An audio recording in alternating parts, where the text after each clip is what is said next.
Bonjour à toutes et tous, on va parler sport automobile avec nos invités Corinne et Fabrice Flandy. Bonjour Corinne et Fabrice. Bonjour. Bonjour. Bon, notre Bonjour à vous. consultant de choc, le consultant sport automobile d'Auvergne Légende du Sport, Luc Deville. Luc, tu es prêt pour mener cette interview comme tu le fais d'habitude? Tout à fait. Pas de Bon, souci. allez, je te laisse déjà bien présenter en quelques mots nos invités et ensuite nous démarrerons notre interview.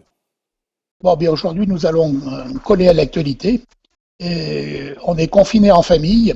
Et là, on va rejoindre la famille Flandy, qui a la particularité d'être confinés ensemble, certainement. On n'ira pas leur demander plus, mais ils travaillent ensemble. Et ils font de la course automobile ensemble. Alors quand je dis ensemble, ça va plus loin que ça, puisque je crois que leur fils est très très impliqué dans la compétition, puisqu'il fait lui-même de la moto, et que leur petite fille aussi. Donc on a des week-ends qui sont fort sympathiques, puisqu'ils partent en famille. Sauf en ce moment. Euh, Sauf pas, en ce moment. Sauf en ce moment, malheureusement, on en reparlera peut-être un petit peu plus tard. Donc voilà, les week-ends des Flandis, c'est papa, maman qui roulent et les enfants papa, maman qui s'amusent et les enfants qui regardent. Alors, Pourquoi pas? ils ont également un autre passe-temps, c'est gagner des trophées, hein, puisqu'on voit derrière pas mal de coupes. Bon. Comment vous sentez-vous à l'occasion de ce confinement? Est-ce que vous avez l'occasion de travailler ou pas du tout? Et si c'est le cas, où êtes-vous situé? Alors, on est situé à Langeac, en Haute-Loire.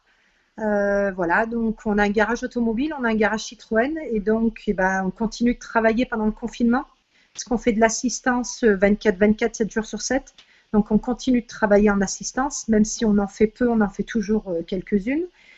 Et notre atelier continue de fonctionner. Donc jusqu'à maintenant, on faisait du 8h midi, et l'après-midi, les salariés restaient chez eux. Et là, on a une demande supplémentaire, donc tout le monde va travailler toute la journée. Bon, Voilà. ben écoutez, c'est bien quand on peut garder quand même une partie de l'activité, c'est plutôt mieux. Ça évite de s'ennuyer et puis il faut bien faire tourner la boutique quand même, hein. Donc Oui. bon, je crois que vous avez toujours travaillé au moins à mi-temps, c'est ça, hein? Oui, oui, oui, toujours à mi-temps, ouais. Ok, d'accord. Le- la, la saison est particulière, malheureusement cette année, elle est triste. On a appris que la plupart des courses de côte régionale, je vais parler du Vernet et de Courpierre, étaient annulées. On a appris Courpierre, enfin moi je l'ai appris hier. Alors espérons on a quelques belles courses de côte dans la région. On a la chance qu'elles se situent l'été. On va souhaiter qu'elles puissent se tenir. Mais pour vous, c'est pas le seul but, puisque vous participez au championnat de France de la montagne. Donc on a d'autres épreuves et on peut peut-être en parler tout de suite. On peut peut-être voir ce qui risque de rester au calendrier ou comment ça peut se passer. Bah, aujourd'hui, c'est un peu compliqué parce qu'on a appris hier encore une course du championnat qui sera annulée, donc la course de Marchand en Beaujolais. Après, ce qui va nous rester, c'est Dunière qui sera au mois de juillet. Le Mont d'Or, on espère que notre Mont d'Or soit toujours là, on ne sait pas. Champs-Rousse, et puis après, il restera Limonest en septembre, mais voilà, le championnat, petit à petit, ça s'épure et les courses s'annulent les unes derrière les autres, donc ça va être compliqué cette année de constituer un calendrier. Corinne, vous parlez de Dunière, ça va être en quelle période au mois de juillet, puisque interdiction de se réunir en public jusqu'à mi-juillet. C'est c'est Dunière, juste après. c'est juste après. On pourrait être juste C'est après le. D'accord. Ça pourrait être c'est le la 18. grande première course après l'interdiction de la réunion de public, c'est ça? Bah, on espère, mais après, c'est vrai que les dossiers sont déposés quand même quelques mois avant. Et puis, bon, avec tout le travail qu'il faut pour Bien sûr. faire une course de potes, tous les bénévoles, tout ça, est-ce qu'ils vont prendre le Le risque risque de d'attendre l'organiser, oui. ah oui, avec le risque de l'annuler, c'est ce qui se passe dans beaucoup Voilà. Voilà. d'organisations, que ce soit en sport ou autre. Oui, oui. Oui, bon, bah écoutez, puisqu'on ne peut pas parler trop de cette saison, on va parler un petit peu du passé. Je vais le faire brièvement. Je m'excuse, Corinne, je vais commencer par Fabrice parce que je crois que c'est lui qui a commencé le premier dans les sports mécaniques. Parce que je crois qu'il a commencé, Fabrice, par la moto, mais c'est une histoire de famille, l'automobile, dans les Flandres. Je crois que le papa était aussi intéressé par la moto, ou la voiture même, lui. Donc, Fabrice a commencé par faire de la moto. Il a fait du motocross, beaucoup d'enduro à un niveau élevé. Et puis, il est passé petit à petit à l'automobile. Mais je vais peut-être lui laisser raconter lui-même, parce il sera meilleur que moi. Eh eh ben oui, la première passion est venue de la moto. Effectivement, j'ai attaqué très jeune, je devais avoir 15 ou 16 ans. C'est vrai que le papa avait fait un petit peu de voiture, de la moto en amateur, mais bon, le virus est venu. Donc on a attaqué par faire, je crois que j'avais oui, 14 ans, une endurance. Et il s'est avéré que c'était une endurance de 3 heures, c'était ma première course. Et on a perdu l'endurance pour un ravitaillement en essence. Sinon, dès la première course, j'étais déjà devant, donc ça nous a mis forcément le baume au cœur, quoi. Donc voilà, on a fait du motocross. Après le motocross, j'ai fait beaucoup d'enduro pour finir pilote international, quoi. Et après, les activités professionnelles ont passé un petit peu au-dessus, donc il a fallu mettre un peu la tâche à l'étrier. Donc j'ai tout arrêté pour reprendre le garage familial. Et de là, donc, c'est vrai que le sport me manquait. J'ai bossé sans compétition pendant 5 ou 6 ans, et puis après, je suis revenu à la compétition. Et c'est là qu'on a démarré la voiture. D'accord. Et vous avez emmené dans cette entreprise donc votre épouse Corinne, qui m'a l'air d'être aussi passionnée que vous. Elle a commencé elle aussi par les gymkhana et les slaloms, je crois, avec la Oui, bagatelle de 6 titres de championne de France, c'est ça? oui, c'est bien ça, ouais. 6 titres de championne de France consécutifs. Et le septième était en Bretagne et je ne me suis pas présentée à la finale. J'étais qualifiée, mais Fabrice avait fait une sortie de route le week-end d'avant. Enfin, et moi, 15 jours avant, j'avais fait une sortie de route en course de côte au Pompidou.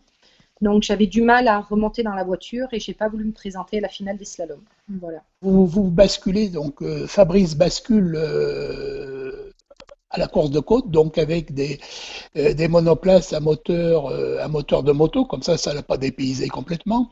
Donc vous allez faire plusieurs saisons avant de passer, il y a 2 ans, à une auto, j'allais dire, plus, plus imposante et qui vous permet d'aller chercher un peu plus haut les classements généraux même. Oui, tout à fait.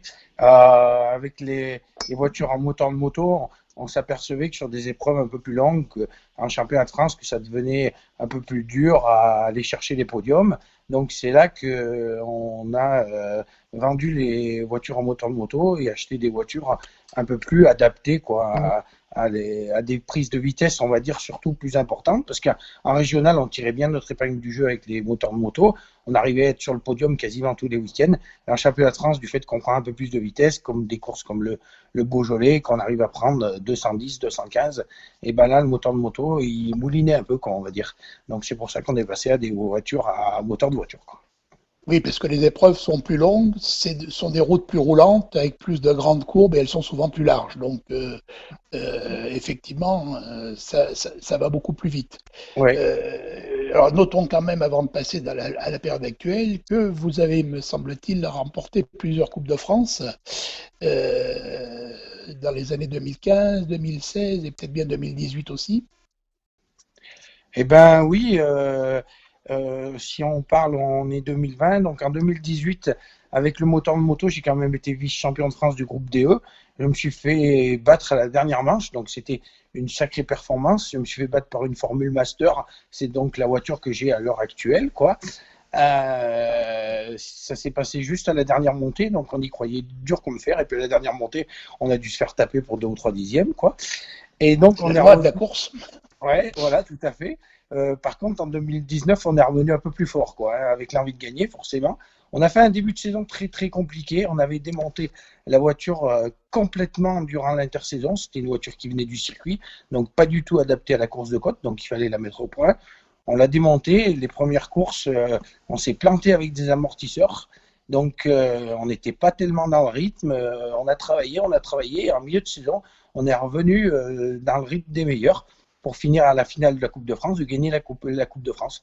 Donc c'est une très très belle saison. Même je me souviens au championnat de France à Limonest, on était vraiment parmi les meilleurs. Hein. Je crois que j'étais 6 ou 7 au scratch au championnat de France.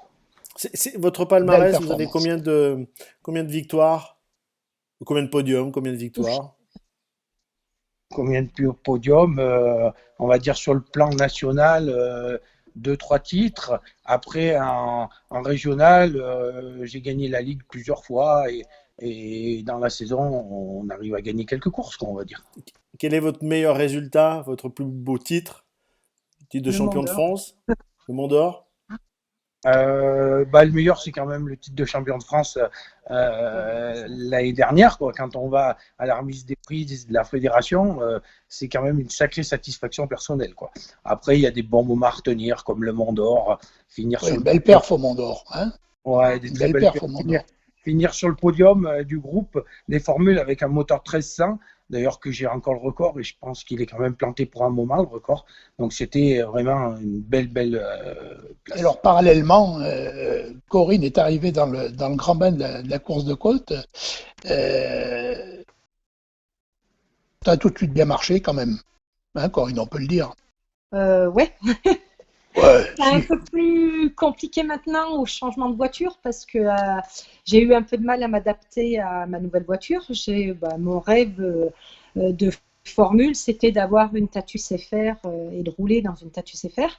Donc mon rêve s'est réalisé l'année dernière. On a vendu mon moteur de moto pour cette machine que j'ai rêvé depuis longtemps. J'ai eu une année très très compliquée parce que c'est pas la même conduite. Hein. J'avais l'habitude de conduire mon moteur de moto où je tirais dans les vitesses tout le temps et que là, il faut conduire sur le couple. Donc ça a été beaucoup plus compliqué, une voiture plus lourde au niveau direction. Voilà. Avec nos petits bras de femme, c'était un peu compliqué. Donc la saison se termine bien parce que je perds le podium à la Coupe de France. Je perds la 3e place pour rien du tout. Hein. Donc un peu déçue, mais voilà, je me dis la saison en elle-même, c'est bien terminé. Ouais, une belle Après, progression quand même tout au long de la saison. Hein. oui, Les résultats sont allés crescendo. Alors c'est vrai que vous avez été, je crois, bien coaché et bien aidé alors, par Fabrice d'une part. Je crois oui, que Yannick Latreille a été assez ouais. présent auprès de vous. Voilà. Et à votre décharge, par contre, effectivement, vu la charge professionnelle que vous avez tous les deux, peu de temps de roulage, peu de temps pour régler les autos, ça devait être une bonne base parce que je crois que c'est l'ancienne voiture, à mon avis, Kevin Petit que vous avez, Oui, c'est ça, hein. effectivement, ouais, c'est la voiture Mais de Kevin, ouais. Ouais, mais ça se règle, une auto comme ça, une monoplace en côte, ça se règle. Et puis il faut un minimum de roulage, quoi. Oui, effectivement, il faut un minimum de roulage. Après, c'est vrai que d'être coaché, nos vidéos, il faut qu'on apprenne à beaucoup plus travailler sur nos vidéos, nos freinages. Voilà, il y a beaucoup de choses encore qu'il faut qu'on travaille, qu'on avait mis en objectif sur 2020. Bon, à aujourd'hui, c'est vrai qu'on est tous pareils, hein, tous confinés. Voilà, la progression, on la fait pas, donc on espère pouvoir reprendre notre passion et pouvoir continuer avec tout le monde. Après, c'est vrai que j'ai été aidée aussi par Yannick sur certaines courses où j'avais jeté l'éponge, hein, où je voulais pas reprendre le départ parce que j'avais l'impression de ne pas y arriver et de devenir ridicule dans mon véhicule. Après, je me disais, voilà, j'ai peut-être plus l'âge de faire ça. Est-ce qu'il faut que je passe à autre chose Donc, j'ai été bien prise en charge par Yannick, Estelle, mon mari, hein, qui a toujours été là et qui m'a toujours poussée pour y remonter, à qui je dis un grand merci aujourd'hui. Hein. C'est grâce à lui où, voilà. Et bon, après, j'espère qu'on pourra en faire quelques-unes sur 2020 et qu'on va pouvoir montrer encore des belles choses. Alors, dernière question. Je pense que malheureusement, il n'y aura pas de championnat cette année. On n'aura pas assez de courses. Donc, ça va être quoi le but de cette mini-saison si elle a lieu? Un ou deux coups d'éclat, une ou deux belles perfs. On sera déjà content d'être dans l'auto. Ça va être quoi? Ouais, ça va être quoi? Ça va être quoi? Ça va être déjà de rerouler surtout. Parce que comme vous le disiez tout à l'heure, on est des purs amateurs. Hein, donc déjà, le premier but, c'est qu'on travaille pour rouler. Donc là, on va essayer de rejoindre un peu les deux bouts. Essayer de rouler. Bon, moi, personnellement, je souhaiterais pleinement qu'il y ait le Mont d'Or. c'est une course que j'affectionne particulièrement et que j'aime beaucoup. Donc si on était au Mont d'Or, ça me ferait vraiment plaisir. On essayerait quand même de prendre 1 ou 2 jours pour essayer d'aller rouler sur circuit, pour être un peu dans le rythme. Et d'entrée de jeu au Mont d'Or, moi j'aimerais bien faire une belle perf. Après, finale de Coupe de France, ça a été annoncé clairement, c'est niet, c'est reporté à l'année prochaine. À l'année Donc, prochaine. on va se dire le Mont d'Or, si on peut faire 1 ou 2 régionales, pourquoi pas. Et puis aller de nouveau refaire un petit coup d'éclat à Limonest. C'est pareil, c'est une course que j'affectionne particulièrement. Donc voilà, l'objectif, le Mont d'Or Limonest. Et puis après, on verra quoi, si ça le permet. On a annoncé qu'on voulait voir un petit peu les voitures. Je crois que là, on peut prendre le téléphone et retourner la vidéo et nous montrer un peu vos voitures, que ça nous fasse un peu rêver puisqu'on les voit pas sur la route. On va les voir au garage. Regardez, magnifique. Voilà. Voilà. Donc voilà la voiture de Fabrice qui est une Formule Master. Hop. Donc toute la déco est faite par les soins de Fabrice ainsi que la peinture. Hein. Beaucoup de travail. Fabrice, chaque hiver, comme c'est un très grand maniaque, démonte les voitures en pièces détachées. Donc Il n'y a pas une chaque poussière qui petite traîne. boîte. C'est Ah non, non. incroyable. Là, on a un atelier. Donc, on a chaque petite boîte qui sont identifiées avec nos prénoms pour les voitures, pour les vis, pour toutes les petites choses. Voilà. Et là, c'est ma voiture. Donc, c'est une Tatus FR. Formule Renault. Voilà, une Formule Renault, ouais. Ah ouais. Bon, super. Voilà. Et donc, de Bon. l'autre côté, c'est pour notre fils. Voilà, Les motos. c'est des motos. Donc, Donc, il fait de la moto. de mon Voilà. mari, parce que mon Ouais. mari continue à faire de la moto avec son fils. Il continue à faire des courses en duo où ils font les familles père-fils, voilà, où c'est la bagarre tous les deux. Donc voilà, chacun a son petit coin de travail. Ça ne s'arrête jamais. Bon, autant mieux. Ouais. Super. Donc en fait, Fabrice nettoie les écrous des voitures et vous nettoyez les coupes. Voilà, c'est ça. Mais alors quel travail! Ah bah oui, quand on Alors gagne beaucoup. est-ce qu'on peut envisager un jour parce que je crois que vous avez une fille qui est un petit peu plus jeune, qui doit avoir 15-16 ans, Jade. Ah non, elle est plus petite, Jade. Jade, Elle est plus petite. Jade, elle va Pardon. avoir 12 ans. Et attends, on va se mettre Quel comme âge? ça. Elle va avoir 12 ans. 12 ans, Jade. Et Jade Ah, est encore un peu de aussi, temps alors avant de. Oui, mais Jade, elle veut faire du kart, donc dès Ouais, qu'on bien peut lui sûr. faire faire du kart, on lui en fait faire un petit peu. Mais elle, sa passion, c'est de prendre ma place et notre fille sur la place de son père. Hein. Donc, Et vous prendrez la place pour l'assistance, j'imagine. on se donne Ouais, encore une dizaine d'années. On a On va 49 ans switcher. tous les deux, Alors, donc, donc on se donne Ouais, encore et une dizaine puis d'années. et puis ils veulent nous reculer l'âge de la retraite, donc peut-être Oui. jusqu'à 65, Oui, donc 66. on aura le temps. Hein. Si on reprend le travail, si on est déconfiné, Luc, si on est déconfiné un jour, Mais on va être déconfinés. on le sera. Bon, encore un grand merci à vous. Un grand merci. merci pour cet entretien et ce portrait. On a parlé un petit peu de l'évolution de la course de cette année et on vous a découvert un petit peu plus. On leur rappelle que vous êtes du côté de Langeac, en Haute-Loire. Et bon, on croise les doigts pour que les compétitions reprennent, pour qu'on puisse vous voir sur les routes Ouais. et en course. Merci beaucoup, Corinne et Merci Fabrice beaucoup. Flandy. À Merci bientôt. Luc pour cet Bon, entretien. merci, On se retrouvera merci à très vite. vous. J'espère qu'on se reverra effectivement plutôt sur une route que dans le garage. que dans le garage. Oui. C'est, je pense, ce qu'il faut souhaiter à tout le monde. Je profite avant de clore cette émission pour passer un petit coucou à mon ami Jean-Michel Bayen, qui m'a aidé un petit peu à préparer cette émission. Donc, salut Jean-Michel. Ouais, nous aussi. Salut Jean-Michel. Salut, Hein, Jean-Michel. parce que je crois que Il nous regarde bien. Hein. oui, il va bien nous regarder. Donc voilà, merci encore à vous. Merci. Bon courage. Et Mm. puis j'espère qu'on se reverra bientôt Ouais. sur un site. Ouais. Avec plaisir. Voilà. Merci beaucoup. Allez, à très vite et vous continuez bien à liker et à partager les Oui. interviews au Van de l'agent du sport. On rappelle bien sûr YouTube, Facebook et également du côté d'Instagram. Allez, on se dit à très vite pour une Merci. prochaine interview. À Bye bye. bientôt.